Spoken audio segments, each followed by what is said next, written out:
Hi, నేను మీ doctor C Veerender, counselling psychologist from యుఎన్మి కౌన్సిలింగ్ సెంటర్. ఈ రోజున ఒక కొత్త విశేషంతో మేము ముందుకు వస్తున్నాం. విజ్డమ్ టాక్స్ అని ఒక కొత్త విజ్డాన్ని ప్రజలకి క్రియేట్ చేయడానికి మన జన జీవితంలో ఎన్నో రకాలైన మాటలు, కాన్సెప్ట్స్, ఐడియాలజీస్ తోటి మనిషి జీవిస్తూ ఉంటాడు. అలాంటి జీవన పథం లోపల మనకు చాలా ఛాలెంజింగ్ గా, చాలా క్రిస్పీగా, చాలా మంది రకరకాలుగా ఈ పదాన్ని ఉపయోగిస్తుంటారు. అదే డెస్టినీ. ఈ డెస్టినీ గురించి చాలా తక్కువ మంది దీని గురించి చర్చించడం, ఇది అంటే ఏమిటి అనేది తెలుసుకోవడం కంటే ఎక్కువ మన పెద్దలు చెప్పారు లేదా మన తల్లిదండ్రులు చెప్పారు అని ఈ పదాన్ని ఎక్కడ పడితే అక్కడ మనం చేసుకుంటాం. సో దీనికి సంబంధించిన కొంత చర్చ చూస్తున్న వాళ్ళకి, విన్న వాళ్ళకి ఒక కొత్త ఆలోచన క్రియేట్ చేయడానికి ఈ విజ్డమ్ టాక్స్ అనే ఒక ప్రోగ్రామ్ మీకోసం తయారు చేశాం. ఈ రోజున దీన్ని చర్చించడానికి మా మిత్రుడు Umashankar, Mudigonda Umashankar, IRS, retired commissioner for GST and Customs. And also he is a well-read man and he has traveled extensively throughout India and also visited many countries. ఆయన విజ్డమ్ లోంచి కస్టమ్స్ అధికారిగా ఎన్నో ఛాలెంజింగ్ కేసులను ఆయన సాల్వ్ చేసి ప్రభుత్వానికి, ప్రజలకి ఎన్నో కోట్ల డబ్బుల్ని సేవ్ చేశాడు, ప్రజల్ని కాపాడాడు. అలాంటి వ్యక్తి అయితే తనకి ఉన్న అనుభవం, అది చదువు వల్ల రావచ్చు, తన జీవిత అనుభవం నుంచి రావచ్చు, తను అధికారిగా ఉన్నప్పుడు ఎన్నో రకాలైన ఛాలెంజ్లు సాల్వ్ చేసిన వ్యక్తిగా ఆయనకున్న అపారమైన జ్ఞానాన్ని మన కోసం ఈ డెస్టినీ గురించి మనం ఈ రోజున చర్చిద్దాం. So hi sir, Umashankar garu. నమస్కారం Virender, how are you? Yeah, doing great. ఈ రోజున మనము చర్చించబోయే అంశం ఏంటంటే, చాలా మంది వాళ్ళ జీవితాల్లో జరిగే రకరకాల సంఘటనలకి డెస్టినీ అని పేరు పెట్టారు. ఆ డెస్టినీ గురించి మనం ఈ రోజున ఒక ఇంట్రెస్టింగ్, ఇంట్రిగ్యూట్, సైంటిఫిక్ ఒక చర్చను లేవదీస్తే ప్రజలందరూ దీని గురించి ఆలోచించడానికి ఎక్కువ అవకాశం ఉంది.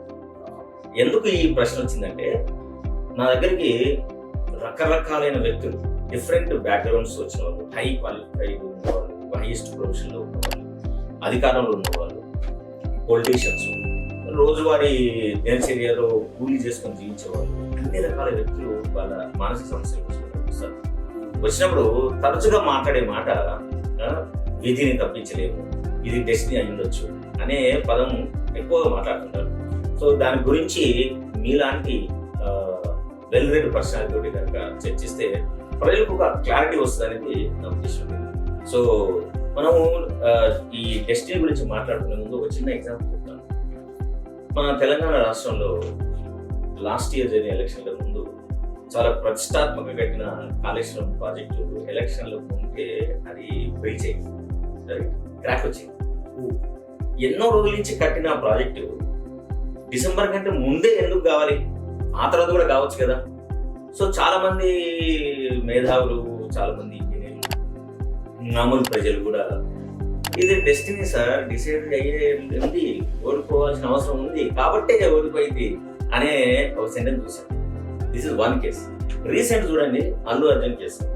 తను ఎంత గొప్పగా తన ప్రదర్శన సినిమాలో చూపించి ఒక 1000 కోట్ల డబ్బుకి భారతదేశం అంతా మెచ్చే నటుడిగా మారిన సందర్భంలో సడన్ గా తను ఒక కేసులో ఇరుక్కున్నాడు. అక్కడ ఆవిడ చనిపోవడం చాలా బాధాకరం, కానీ తనకు సంబంధించి అదొక ఇంటెన్షనల్ కాకుండా అన్ఇంటెన్షనల్ గా ఒక యాక్సిడెంట్ లాగా జరిగింది. దీన్ని ఎట్లా చూడాలి మనం? అన్నిటికన్నా చాలా ఇంట్రెస్టింగ్ ఏమనిపిస్తుంది, మనము చదువు మొదలైన ఒక 200-300 సంవత్సరాల క్రితం అవతల వ్యక్తులకి మనం ఎవిడెన్స్ చూపించాలంటే చదువు లేని వాళ్ళందరూ ఏం చేసిన వాళ్ళు, మనం థంబ్ ఇంప్రెషన్ పెట్టేవాళ్ళు పేపర్ల మీద. అప్పుడే ఆ పేపర్కి ఒక వ్యాలిడిటీ ఉండేది. తర్వాత సివిలేషన్ వచ్చింది, చదువు వచ్చింది, అప్పుడు మనం అందరం కూడా సిగ్నేచర్లకు అలవాటు పడ్డాం. ఇప్పుడు టెక్నాలజీ పెరిగింది, డిజిటలైజేషన్ పెరిగిన తర్వాత మళ్ళీ మనము ఈ బటన్ వేల్కి వచ్చేసిన. సో వీటిని మనం నిజంగా ఎట్లా చూడొచ్చు? మనం దీన్ని డెస్టినీ అంటామా? ఏ యాంగిల్ గా మనం చూడొచ్చు?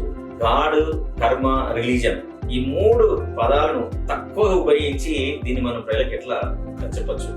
మీ విజ్డమ్ తోటి I want the answers for this. Veerendra garu చాలా క్లిష్ట పరిస్థితులలో నన్ను పెట్టేశారు. జీవితం, జీవనం, విధి, కర్మ, అలాగే రీజన్ అనాలిసిస్, ఎందుకయింది, ఎలా అయింది, ఏది ఎందుకయింది అని ఆలోచిస్తూ కూర్చుంటే దానికి అవధి లేని పరిధి ఉంటుంది. సో దెన్ మనం how we can really understand this, ఎట్లా చూడొచ్చు మనం ఇట్లాంటి, అంటే అదొక ఎగ్జాంపుల్ లాగా మనం డెస్టినీ అర్థం చేసుకోవడానికి ఇచ్చాము. ఇప్పుడు కాకుండా నిజంగానే మనం జీవితంలో నిజంగానే డెస్టినీ అనేది ఒక ప్రీ డిటర్మైన్డ్ కోఆర్డినేట్ తోటే మనం పుడతామా? ఇలాంటి ప్రీ డిటర్మైన్ అనేది డెస్టినీ అనేది ఇటు జంతువులకి ఇటు ప్రకృతి కూడా ఉంటుంది. ప్రీ డిటర్మైన్డ్ అనడానికి నా అవగాహనలో తప్పు. ఏది అనేది ప్రీ డిటర్మైన్డ్ అంతా ఇది రాశాడు. Destiny is in your hands, it is in your thoughts, in your work. నీ కష్టమే నీ confidence. The confidence what you have in your self is most important. When you lose confidence you start having you shift your burden to the God. Yes, when you lack confidence, what you believe in God is faith. Every religion, everything, every religion of whatever denomination you have, దాంట్లో ఏంటంటే ఏ మతం అయినా సరే faith అనేది దానికి మూల స్తంభంగా ఉంటుంది. Faith అనే మూల స్తంభాన్ని పక్కకు పెట్టి మీరు చూడండి, ఏ మతం నిలడానికి వీలుండదు. బికాజ్ అన్నిటికీ మూలాధారం reasoning analysis. But reasoning analysis is also not complete because you cannot reason out everything. నా స్వయం జీవిత దాంట్లో నాకు జరిగిన ఒక ఇన్సిడెంట్ చెప్తాను. నాకు 2011లో నాకు హార్ట్ అటాక్ వచ్చి స్టెంట్ కూడా వేశారు. దాని తర్వాత 3 ఏళ్లకి నేను గుజరాత్ నుంచి హైదరాబాద్కి వచ్చాను. అంత బాగానే ఉంది. నేను డాక్టర్ దగ్గరికి రెగ్యులర్ చెకప్ కూడా వెళ్తూ ఉండేవాడిని. ఒకరోజు సాయంత్రం 6 గంటలకి 6:30 కనిపించింది, ఏంటి ఒక్కసారి మళ్ళీ చెకప్ చేయించుకుంటే బాగుంటుందేమో డాక్టర్ దగ్గరికి అని మర్నాడు వెళ్ళాను. అంతా బాగుంది సార్, ఏ ప్రాబ్లం లేదు, మీకు వాడుతున్న మెడిసిన్స్ వాడుకుంటూ జాగ్రత్తగా ఉండండి, ఏం అవసరం లేదు అన్నారు. 2 రోజుల తర్వాత మళ్ళీ ఏదో ఒక తలంపు వచ్చింది. అదే సాయంత్రం పూట 6:30, 7 గంటలకు వచ్చింది. మళ్ళీ లేదు ఈసారి మళ్ళీ డాక్టర్ గారిని అడగాలి అని మళ్ళీ అదే డాక్టర్ గారి దగ్గరికి వెళ్ళి, చాలా సీనియర్ కార్డియాలజిస్ట్ ఆయన దగ్గరికి వెళ్ళి అడిగితే, ఏముంది సార్ మీకు ఎందుకు ఇటువంటి అనుమానాలు వస్తున్నాయి, మీరంతా చక్కగా 2D ఈకో, ఈసీజీ అన్నీ బాగున్నాయి. లేదు సార్ ఒక్కసారి యాంజియోగ్రామ్ చేయండి అన్నాను. సరే అయ్యా నీకోసం చేస్తాను అన్నాను. 4 రోజుల తర్వాత యాంజియోగ్రామ్ చేశారు. యాంజియోగ్రామ్ చేసి బయటికి వచ్చి, సార్ మీకు ఎందుకు ఈ ఐడియా వచ్చింది యాంజియోగ్రామ్ చేయాలని? మీకు ఇమ్మీడియట్గా మేజర్ బైపాస్ చేయకపోతే వారం రోజుల్లో చాలా తీవ్రమైన స్థితిలో ఉండేవాళ్ళు, అసలు ప్రాణానికి అపాయం ఉంది అని చెప్పారు. దీనికి కారణం ఏంటి అంటే, అక్కడ మనం we have to accept what is called destiny. But at the same time it is also in your hands. Everything you got see. కష్టపడకుండా when you have to write exams, you have to study. మీరు మీ అంతటా చదివి కష్టపడి రాస్తే మీరు pass అవుతారు. కానీ నేను స్కూల్కే వెళ్ళను, రాయను, దేవుడు చూసుకుంటాడు అంటే ఎలా అవుతుంది? Yes, God is there. There is an invisible force which drives all of us, and that is beyond reasoning. And if you put in your efforts, right, you have confidence in yourself, then it is different. You can make it. So as per your understanding, how you define destiny? దేవుడు, కర్మ, విధి వీటన్నిటి తీసుకురాకుండా మీరు destiny అంటే మీ ఉద్దేశంలో ఎట్లా చెప్తారు? డెస్టినీ అంటే విధిని నిర్వచించడం, దాని గురించి చర్చించడం అనేది చాలా పెద్ద సబ్జెక్టు. ఇది ఎలా అంటే, ఇది దీనివల్ల అయింది, నా ప్రమేయం లేకుండా అయింది అని అనుకుంటాం. ఎక్కడైతే నా ప్రమేయం లేకుండా, నా యాక్షన్స్కి సంబంధం లేకుండా అయిందో దాన్ని ఇప్పుడు బాగా ఎగ్జామ్ రాసి పాస్ అయితేనేమో నేను చేశానంటాం, నా వల్ల నేను కొంచెం కష్టపడ్డాను పాస్ అయ్యానంటాం. అదే ఎక్కడన్నా లోపం వచ్చి ఫెయిల్ అయితే అది చూసావా విధిరాత అలా ఉంది అంటాం. అది తప్పు. Yes, there are some situations where there is an assessment problem. It is not the problem of question paper, answer paper and all that. It is assessment problem. Suppose నేను ఒక ఎస్సే రాస్తాను, ఆ ఒక క్వశ్చన్కి కావాల్సిన ఎస్సే దాని సమాధానం బ్రహ్మాండంగా రాసుకుంటూ వస్తాను. ఫ్రీడమ్ ఆఫ్ స్పీచ్ అనే ఒక టాపిక్ మీద నేను రాస్తాను, వీరేందర్ మీరు రాస్తారు, రైట్? ఎగ్జామినర్ ఎవరైతే అది చదువుతున్నాడో, ఏదైతే ఆయన అసెస్ చేయాలో, ఆయనకు ఉండేటువంటి అవగాహన, ఆయనకు ఉండేటువంటి ఎక్స్పీరియన్స్, ఎక్స్పోజర్తో ఆయన అసెస్ చేసినప్పుడు నా పేపరు 10 మార్క్స్కి 5 మార్క్స్ ఇస్తే చాలు వీడికి అంటాడు. అదే మీ దగ్గరకు వచ్చేసరికి 8 మార్క్స్ ఇద్దాం అంటాడు. అది ఎందుకు? మీకన్నా నేను బాగా రాసి ఉండొచ్చు, రాయలేదని కాదు.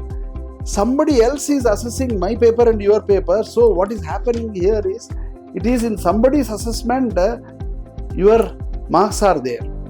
అలాగే ఏ విషయంలోనైనా సమాజంలోని మిగతా వ్యక్తులు మీ విషయాన్ని అసెస్మెంట్ చేయడంలో, అవగాహన చేసుకోవడంలో మార్పులు చేర్పులు వస్తుంటాయి. అది ఒక విధంగా ఎఫెక్ట్ అవుతాయి. నాకు 5 మార్కులు వచ్చినాయి, మీకు 8 మార్కులు వచ్చినాయి, యాక్చువల్గా నాకు 9 మార్కులు రావాల్సింది కదా. ఇంకో ఎగ్జామినర్ దగ్గరికి పోతే నాకు 9 వచ్చి మీకు 5 వచ్చేవేమో. ఇది అక్కడ ఇది దాన్ని ఇక వేరే గత్యంతరం లేదు. అది డెస్టినీ అనే దానికి తోసేస్తే మనం హ్యాపీగా, ఆనందంగా, ఆహ్లాదంగా ఉంటాం, లేకపోతే ఉండలేము. So that is the case. మనం పుట్టినప్పుడు మనకు కొన్ని జబ్బులు వస్తాయి తల్లిదండ్రులు కూడా, అలాగే కొన్ని డబ్బులు వస్తాయి వారసత్వం ద్వారా.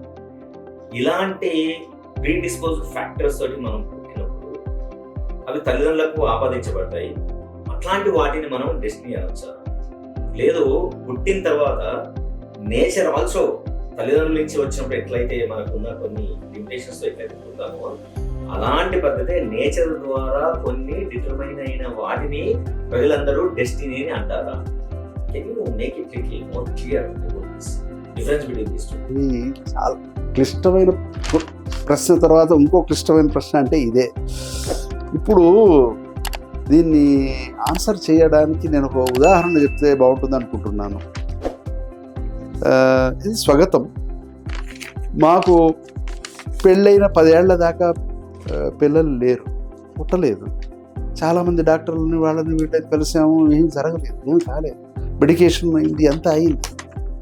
తర్వాత ఒకసారి ఒక పెద్ద ఆయన, మా ఆచార్యులు ఒక ఆయన వచ్చి, ఈ రోజున నువ్వు తిరుమల తిరుపతికి వెళ్ళి స్వామివారి వెంకటేశ్వర స్వామివారి దర్శనం చేసుకో, చాలా మంచిది, ఈ సంతాన ప్రాప్తి అది కలుగుతుంది అది అని చెప్పారు. ఏదో పెద్ద ఆయన చెప్పాడు, నెగటివ్ థింగ్ కాదు, ఒక పాజిటివ్ థింగ్, వెళ్ళి దర్శనం చేసుకుంటే మనకు పోయేది లేదు. సరే అని ఒక స్నేహితుడిని తీసుకుని తిరుమల తిరుపతికి వెళ్ళి పెద్ద ఆయనకి నమస్కారం చేసి, చక్కగా భక్తిపూర్వకంగా నమస్కారం చేసి దర్శనం చేసుకుని అలా బయటకు వచ్చాం. బయటికి రాగానే మా స్నేహితుడికి ఇంకో స్నేహితుడు, ఆయన ఎవరో వచ్చారు. వచ్చి, ఒరే నాయన, ఇది చాలా మంచి ప్రసాదం, ఇది స్వామివారి ప్రసాదం, ఈ ప్రసాదం కనుక నువ్వు తీసుకుంటే నీకు సంతాన ప్రాప్తి కలుగుతుంది అన్నాడు.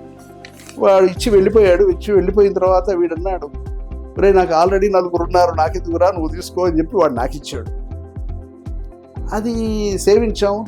నాకు మా ఆవిడకి ప్రసాదం ఇచ్చారు, తిన్నాము, అయిపోయింది. 1 మంత్ తర్వాత తెలిసింది ఏంటంటే షీ కన్సీవ్డ్. ఇది యాదృచ్ఛికంగా జరిగిన విషయం. దీనికి రీజనింగ్ అంటూ మరి అదే మెడిసిన్స్ అంతకుముందు 3 ఏళ్ల బట్టి వాడుతూనే ఉన్నాం, అది కాదు. ఆ టైంలో, ఆ వేళ, ఆ టైంలో అక్కడ జరగాల్సింది ఉండింది.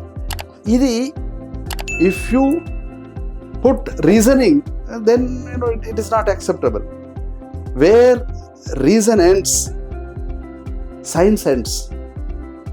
Where reason fails, faith begins. So it is one such situation.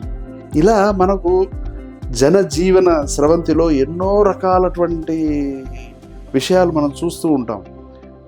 అది మన చేతుల్లో ఉన్నప్పుడు మనం చెయ్యలేకపోతే, being capable and not performing is a sin. చెయ్యగలిగి ఉండి చెయ్యకపోవడం అనేది చాలా తప్పు. Because life is choiceless. Everything is not in your hands, but whatever that is in your hands, that you should not leave it. అది వదలద్దు.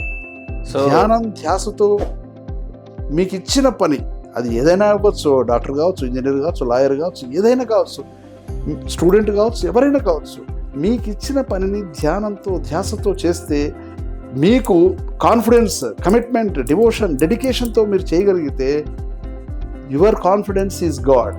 దాని తర్వాత అయ్యేది that you have to live it, you have to accept something what is called destiny, that అక్కడ వస్తుంది destiny, but destiny is also in your hands, and beyond that is a separate situation. Thank you. So మీ ఉద్దేశంలో reasoning, logic ఎక్కడైతే end అవుతుందో, మన తెలివితేటల దూరం ఎక్కడైతే ఆగిపోతాయో, అంతకంటే వీటికి ఏ రీజనింగ్ ఇవ్వలేని పరిస్థితి మనకైతే వస్తుందో అప్పుడు మనం డెస్టినీ అనే పదాన్ని వాడతాము. బికాజ్ దాన్ని ఎక్స్ప్లోర్ చేయగలిగే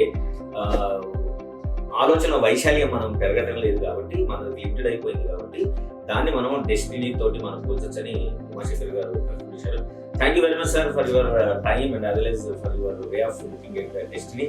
and please watch our videos and wisdom talks are going to be in various areas, so please share, subscribe and like. And ఈ విషయం గురించి మీకు ఇష్టమైన కామెంట్స్, దీని మీద మీకున్న ఒపీనియన్స్ కూడా మీరు కామెంట్స్లో పెడితే తప్పకుండా వాటిని కన్సిడర్ చేసి ఇంకా ఏ టాపిక్స్ మీద వీడియో చేస్తే బాగుంటుందో చెప్తే thank you very much for watching this video.